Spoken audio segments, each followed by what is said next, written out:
Given the scale of destruction in Los Angeles, it's pretty amazing that the death toll so far is so low. I think it stands now around 13, which is still 13 lives lost. That's still a horrific thing. And tragically, that number is probably going to climb as emergency workers enter the rubble, and we mourn the loss of each of the lives. The loss of homes and businesses and synagogues and other houses of worship and museums and schools and everything that they contain is unfathomable. It's just shocking. And I've heard so much over the past couple of days that stuff doesn't matter. That structures, places we call home and work, our spiritual places, our schools, they can be rebuilt. At least the people escaped with their lives. And there's a lot of truth to this. But as I wrote about and shared this morning, our stuff, and specifically for tonight's discussion, the places that hold our stuff, they matter. And with the obliteration of these structures, significant parts of the Torah of people's lives have been wiped off the face of this earth. And we can't overlook this because this matters. Judaism teaches us that the places that define our lives, they are essential to our very understanding of existence. They define who we are. They encapsulate all that is holy. In Hebrew, one word that we use for place is makom. We read about makom a few weeks ago in Breshit, in Genesis, as Jacob, who actually comes to the end of his life in this week's Torah portion, as he leaves the town of Beersheba earlier on in his journey, the Torah says he came upon a certain place, a makom, and stopped there for the night, for the sun had set. Taking one of the stones of that place, he put it under his head and lay down in that place, in that makom. In the Talmud, from this verse, we learn that Jacob, before he lay his head down, instituted the evening prayer service, the Mariv service.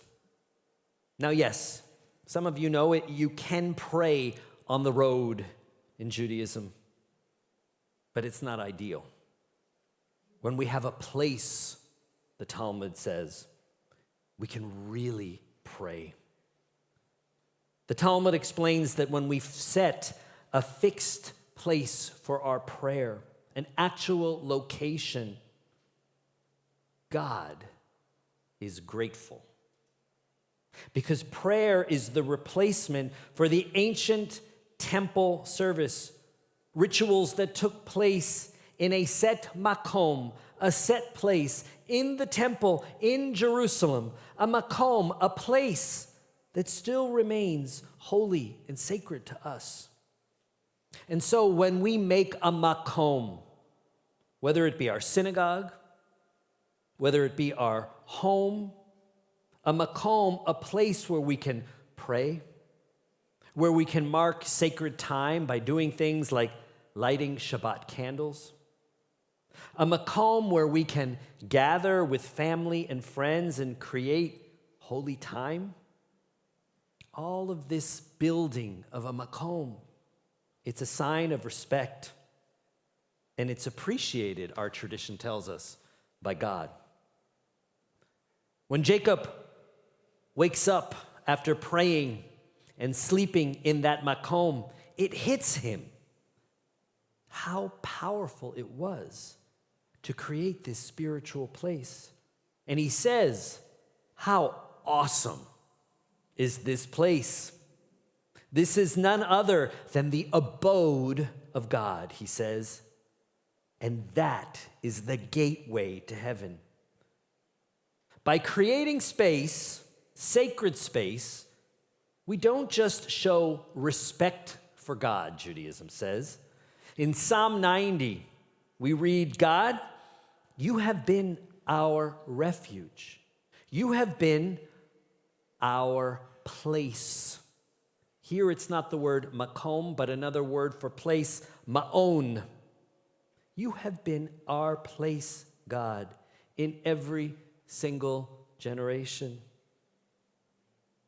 In a book called Sefer HaIkarim by Joseph Albo, a 15th century Spanish rabbi, we read, we're taught that place, makom, is a term applied to the thing which surrounds bodies and bounds them. An incorporeal being, one without a body, cannot be said to be in place, because the name place, he says, applies only to a thing which is filled by another body having dimensions, which enters place and is surrounded by it. Therefore, it cannot be said of God or of the separate intellects that they are in place, for they're not bodies having dimensions which place can surround. In the Hebrew Bible, in the book 1 Kings, we read, behold, the heaven and the heaven of heavens cannot contain you, God. This is because God doesn't need a place to dwell in. God actually can't be contained. But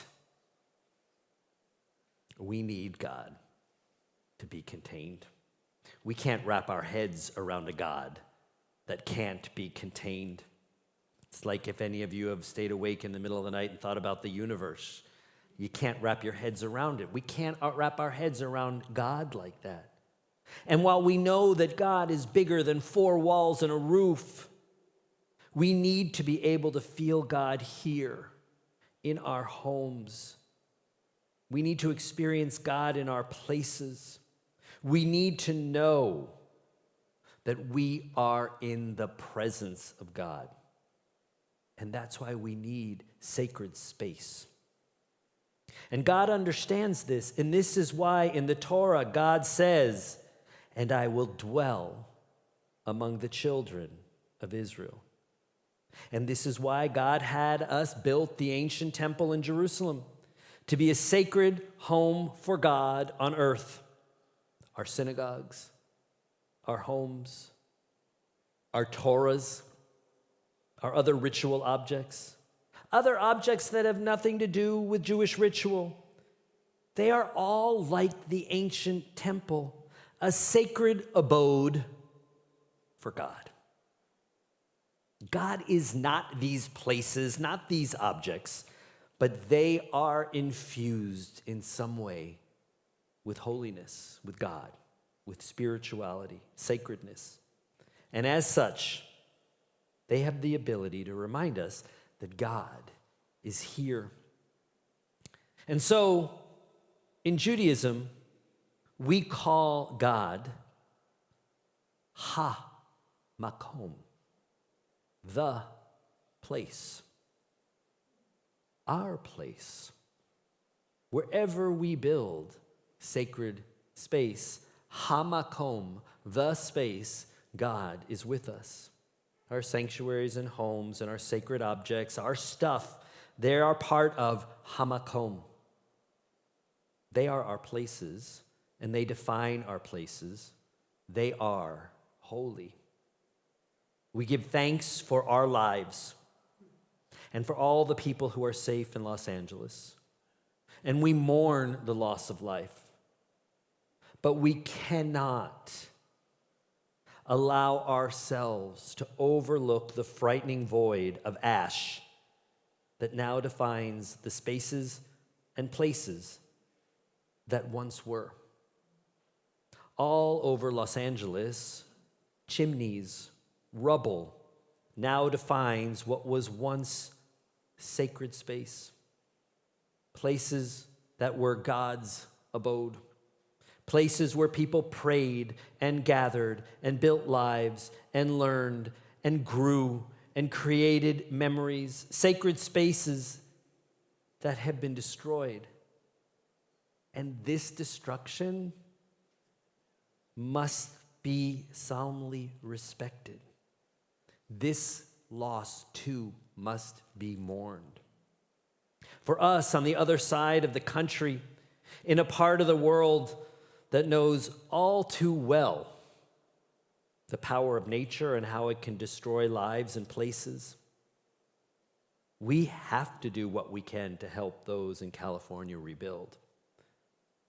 But we must also take this moment, while it might feel wrong, it's important to give thanks for our places, for our things, for our homes and all the stuff they contain, for this actual space that we're sitting in tonight and its holiness, for our sacred spaces, our sacred objects, our stuff.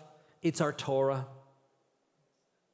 And we've seen this week how fragile it all is, how quickly it can turn into a void of ash.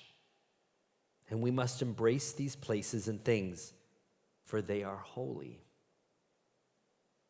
Now, as some of you know, more than 70 rabbis who identify with Reconstructionism have created a new organization called Beit Kaplan in response to what many of us feel and find to be disturbing anti-Zionism that has infiltrated the Reconstructionist movement that has been our home. And I serve on the board of Beit Kaplan with Rabbi Amy Bernstein, the senior rabbi at Kehilat Israel, the Reconstructionist synagogue in the Pacific Palisades. And she lost her home. Her assistant rabbi, David Scher, he lost his home. Their rabbi emeritus, Rabbi Stephen Carr Rubin, lost his home. But somehow their synagogue is still standing. And to capture the power of this place, to capture the power of place in general, I'm grateful to Eddie for taking a clip that I sent him. I want to show you this clip featuring Amy and David and their cantor, Chaim Frankel, returning to KI, to Kehilat Israel, just yesterday. Take a look.